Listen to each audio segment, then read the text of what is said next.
So you want to own a battleship, not a model, not a painting, the real thing. 900 feet of steel, guns that once threw shells the weight of a car, a floating city that took a nation to build. And here's the part nobody expects. You can have one. Cities own them, nonprofits own them. Some of these ships were handed over for a single dollar. $1 for a battleship.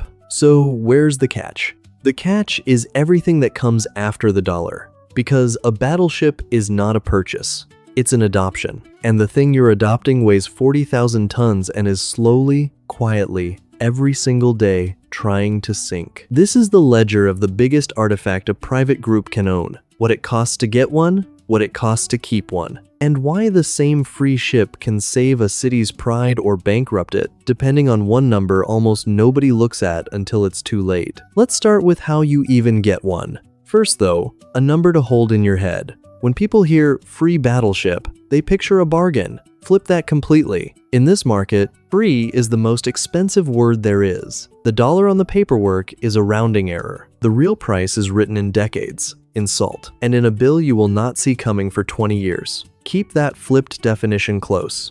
It is the whole video. Here's the strange truth about battleships. The hard part isn't the money to buy it. It's convincing anyone to let you have it. When a navy retires a battleship, it doesn't hold an auction. These ships are national symbols. You can't just wire the money and sail away. What actually happens is a competition. Cities apply. They pitch. They campaign. Veterans write letters. Newspapers run editorials. School children mail in coins for the ship fund. Winning custody of a battleship is not a transaction. It's a movement. And think about what that competition actually selects for. It does not go to the highest bidder. It goes to the city that can prove it will still care in 40 years. That is a strange thing to bid with. Passion, volunteer hours, a promise. Navies do this on purpose. They would rather hand a ship to a town that loves it and will bleed to keep it than sell it to someone who sees scrap value. So the winner is chosen for devotion, not for cash. Which means the winner starts the whole adventure already emotionally in debt. That debt is real,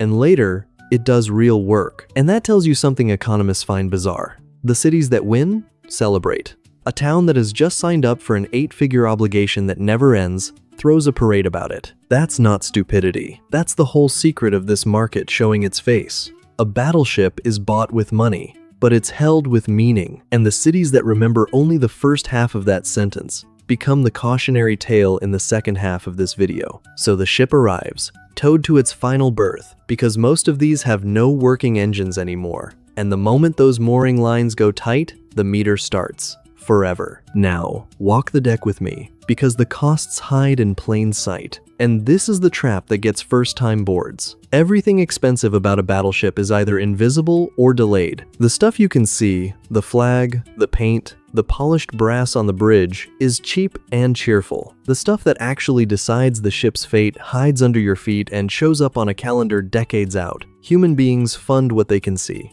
This market punishes exactly that instinct. Remember that as we walk, look down.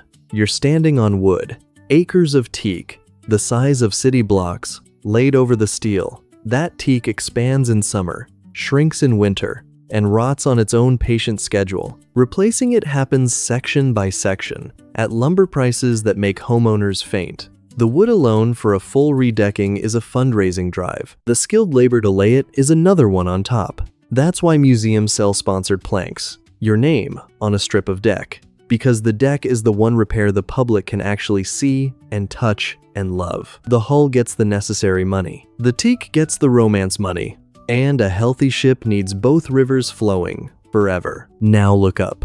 The superstructure. Every railing, every ladder, every steel surface exposed to salt air is rusting the second you stop painting it. A battleship is not painted once. It's painted continuously. Finish the bow, and the stern is already due. Crews describe it the same way sailors did in the war. The painting never ends because the ocean never stops. And none of this, the teak, the paint, the railings, none of it appears on the ticket a visitor buys at the gate. Which brings us to the machine underneath everything, the part that decides whether this ship lives or dies.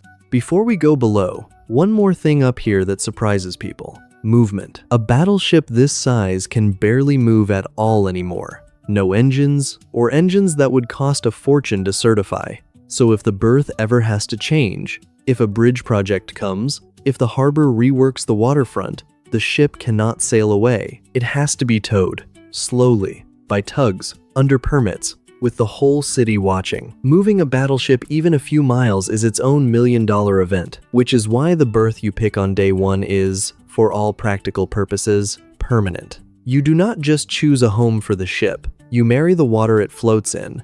Let me tell you what you actually signed for. You did not sign for a museum. You signed for a war. The same war the ship fought in the ocean, against the ocean. Except now there's no Navy crew of 2,000 men fighting it for you. There's you, a non-profit board, and a bucket. The enemy is water, two kinds of it. The first kind is outside, salt water, pressing on the hull at the waterline, around the clock, corroding steel that was built to be maintained by a shipyard, not a gift shop.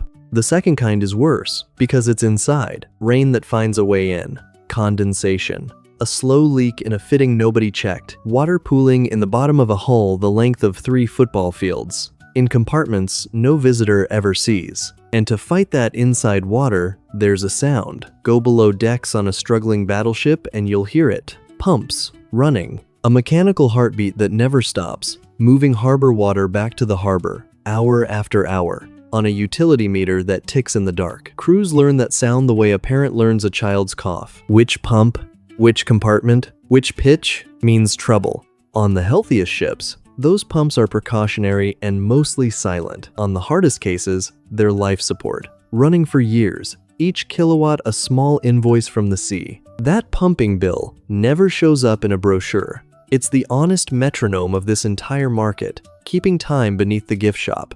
Now here's the trap inside the trap. Everything I just described, the hull, the tanks, the pumps, is below the waterline, out of sight. A ship can look absolutely perfect from the pier, fresh paint, new exhibits, crowds on the deck, and be dying underneath in the ballast tanks where nobody takes a photo. That's the inheritance. A gorgeous problem, addressed to whoever holds the keys. And here is the cruelest feature of that problem. It is patient. A leaking roof on a house gets your attention fast. Water in the bottom of a battleship does its work in silence. For years, in a tank you will visit maybe once a decade. By the time the damage announces itself, it is not a repair, it is a crisis. The ship gives you every chance to ignore it, right up until the moment it gives you none. That patience is exactly why boards lose. The enemy never knocks. It just quietly wins the compartments you stop checking. But before you run, understand why anyone signs up for this at all. Because a battleship earns. A battleship is not just a liability. It's a business with several floors. Let's count them. Floor 1, admission, the obvious one. People pay to walk a real battleship, to stand where sailors stood, to look up a gun barrel wider than they are. For a lot of these ships, the deck is the single most visited attraction in the whole city. Floor 2, and this is the quiet money. Overnight programs. Scout troops and school groups sleep in the actual crew bunks, eat in the actual galley, stand a watch, get woken by a bell. You cannot fake that experience anywhere else on Earth, which is exactly why the good programs run waiting lists months long and quietly out-earn daytime tickets per square foot. Floor 3, events. That giant flat deck is a venue. Weddings, corporate dinners, movie nights under the guns, veterans reunions that book the same weekend every year for decades. The ship becomes the most dramatic event space in the harbor, and it charges like it. Floor 4, film and television. A real battleship interior cannot be built on a set for any reasonable money. So productions come to the ship. They pay location fees, they pay them gladly. Every war movie that needs a real deck is a check. And there's a 5th floor that doesn't look like money but keeps the whole building standing. Memory. Crew reunions meet aboard every year. Fewer men each time. The same ship. Families asked to scatter ashes from the fantail, to mount a plaque in the mess where a father stood watch. None of it is priced aggressively. All of it binds the ship to people who show up when the drydock campaign launches. Fundraisers know the pattern cold. The ship's best donors are not warship fans. They're families paying an installment on a debt of memory. 5 floors of revenue. Real money every year. So the winners fund a reserve out of it, decades ahead, for the one bill that always comes. The losers spend it all on the floors you can see, and make a very different choice. the choice that becomes our trap. Notice the shape of this: 5 ways to make money,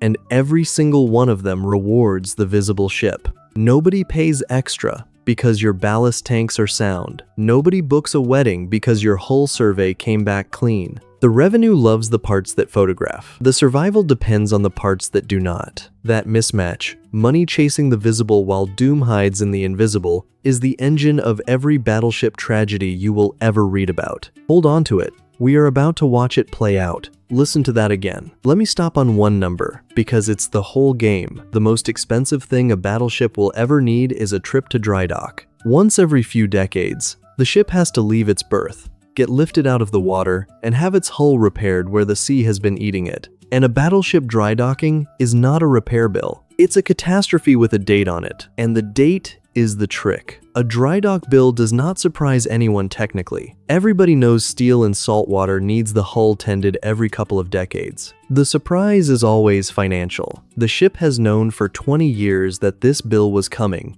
and somehow, the money still is not there. That gap between a predictable event and an unprepared bank account is not bad luck. It is a choice, made quietly, one budget cycle at a time. We are going to name that choice in a minute. We're not talking thousands. We're not talking hundreds of thousands. A battleship dry docking runs into the tens of millions of dollars. One single trip. More than most of these ships cost to acquire. More than they earn in years. Say that again. The bill to fix the hull can be larger than everything the ship has ever made. That's why the smart ships treat dry dock like a mortgage they took on the day they opened. Every ticket, every wedding, every sleepover puts a few dollars into a reserve fund that sits untouched for 20 years. They are saving from day one for a bill that won't arrive until a generation later. Fund that reserve and the ship lives forever. Skip it and you've just written the next act of this video. Let's put the whole cost sheet on the table, because a lot of it never gets said out loud. The pumps, running day and night on the electric meter. The paint, never finished. The teak, rotting on schedule. Security, because a 900-foot steel building is a target for scrappers and a liability for anyone who climbs the fence. Insurance, priced for a floating structure the public walks all over. Dredging, because harbors silt up and a battleship has a deep draft. And the reserve, always the reserve, for the dry dock that is coming whether the board believes it or not. Here's the part that makes this market so dangerous. Almost all of that spending is invisible. A visitor sees a clean deck and a fresh flag and thinks the ship is fine. Nobody buys a ticket to look at the ballast tanks. So a board under pressure can quietly stop funding the boring stuff. The survey, the reserve, the pumps, and the ship will look great, right up until the year it doesn't. Deferring maintenance on a battleship is not saving money. It's borrowing it at an interest rate set by the sea, and the sea does not renegotiate. 10 quiet years below the waterline can cost more than 50 loud years above it. Let me put that in plain terms, because it is the sentence that should live on every battleship board's wall. Everything you can see is cheap to maintain and cheap to defer. Everything you cannot see is expensive to maintain and ruinous to defer. The paint can wait a year and cost you nothing. The hull cannot wait a decade without costing you the ship. A healthy board spends against that reality, not against the crowd's applause. An unhealthy board spends on the applause and calls it stewardship. Same building, same ship, opposite fate. So here's how a battleship dies. Not in a storm. In a budget meeting, it goes like this. Money's tight one year. The hull survey is expensive and the results are, so far, fine. So the board postpones it. Just this once. Budget reasons. We'll catch up next cycle. Totally reasonable. Meanwhile, they fund the things people can see. A new exhibit. Fresh paint. A gala on the deck. Beautifully photographed. Next cycle comes. They postpone the survey again and again. No board ever votes to neglect a battleship. They vote, sensibly, to fund the visible thing 11 years in a row. And the rust does not attend the meetings. It just compounds in the ballast tanks while the ship photographs beautifully above it. Then one day the survey can't be postponed. Maybe there's a scare, maybe a pump loses a fight, and the number comes back. The number they've been not saving for over a decade. A dry dock bill in the tens of millions, landing on a nonprofit that spent its reserve on paint. Now the campaign starts. But it's not a proud campaign anymore. It's an emergency. Save our ship. And here's the cruel math. It is far, far harder to raise tens of millions in a panic than to have quietly saved it over 20 years. Some ships make it. A hero donor, a state grant, a wave of public love. And some ships don't. This isn't hypothetical. This exact story has been drafted in real paperwork for a ship you would never expect. And I want you to sit with how normal the road to that paperwork is. No villains, no scandal. Just a series of reasonable people making a series of reasonable, defensible, one-year decisions, each of which looked responsible on the day it was made. That is the horror of it. You do not need bad actors to lose a battleship. You just need good people funding the visible thing in good faith for a decade too long. The disposal document is not a betrayal. It is an arithmetic result. Let me tell you about the Olympia. Not just old, a founding document in steel. She was the flagship at Manila Bay in 1898, the deck where a single order helped open the American century. And in 1921, she was chosen for the most solemn duty ever handed to a warship. She carried the unknown soldier home from France. Picture that. One flag-draped casket, an honor guard standing watch. A stormy Atlantic crossing, this old cruiser bringing home a body that would come to stand for every American who never came home. That casket rests at Arlington now. It got there on her deck. That is the ship, a national reliquary. School books cite her. And in the 2010s, the people responsible for her were quietly drafting a document that listed her disposal options because the drydock bill had come due and the money had not been saved. One of the options on that list was sinking her on purpose to become an artificial reef. Read that again. A serious plan, on paper, to take the ship that carried the unknown soldier and drop her to the bottom of the ocean as a dive site. Not out of malice, out of math. The hull needed millions the caretakers did not have, and a reef is cheaper than a dry dock. If it could happen to her, it could happen to any of them. That is what this market was saying out loud. Now, the rescue since has looked like honest triage. Emergency grants funded the most urgent work at the waterline, the band where ships dive first. Engineers installed monitoring. They published the truth about her condition, which takes a strange kind of courage. And volunteers came back in numbers, because clarity, it turns out, recruits better than reassurance. The full dry dock is still the mountain, unclimbed. But the ship that was drafting reef paperwork a decade ago is measurably safer today, which proves this market's one hopeful rule. A battleship is never lost until the people around her stop counting rivets. Olympia's people started counting again, and there is a lesson in that turnaround that applies to every ship on this list. What saved her was not a miracle donor appearing out of nowhere. It was honesty. The moment her caretakers stopped photographing the pretty parts and started publishing the ugly truth, the survey numbers, the corrosion maps, the real bill, people leaned in instead of walking away. It turns out the public can handle a hard number. What kills these ships is not bad news. It is the silence before the bad news. The years of everything is fine while the tanks fill. Tell people the ship is dying and needs them, and a surprising number of them show up. Olympia proved the honest campaign beats the comfortable one. So who wins? Walk onto a healthy battleship and you can feel the difference before anyone says a word. The survivors all share one habit, and it's boring, and it's everything. They fund the reserve first, before the exhibit, before the gala, before the paint. They treat the invisible bill under the waterline as the most important line in the budget, because they know the visible stuff can wait a year and the hull cannot. They survey on schedule, and they believe the results. They run the pumps before they're desperate. They chase the 5 floors of revenue, hard, admission, overnights, events, film, memory, and then they do the unfun thing with the money. They set it aside for a bill 20 years away, and they never forget what the ship actually is. Not a machine. A promise made to the people who built her and served on her and mailed in coins to save her. The boards that remember that raise the dry dock money when the day comes. The boards that forget it write disposal plans. Same ship, same sea, 2 completely different endings. And the only variable is whether somebody, years earlier, had the discipline to save for a bill they couldn't yet see. So, should you own a battleship?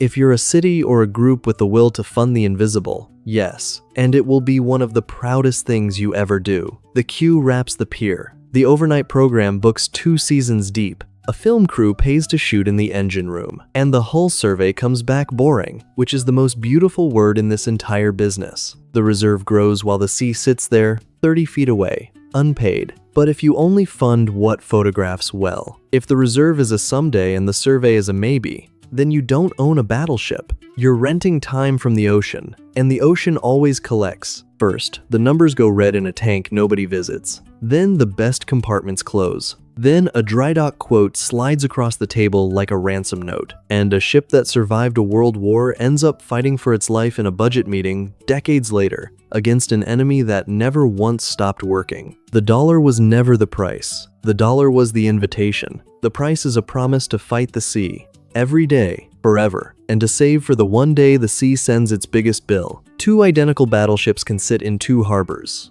One becomes a monument that outlives everyone who saved it. The other becomes a disposal document, and the only thing that separated them was a reserve fund almost nobody in the crowd ever knew existed. That's the war after the war. And on a battleship, it's the only war that was ever really yours to lose.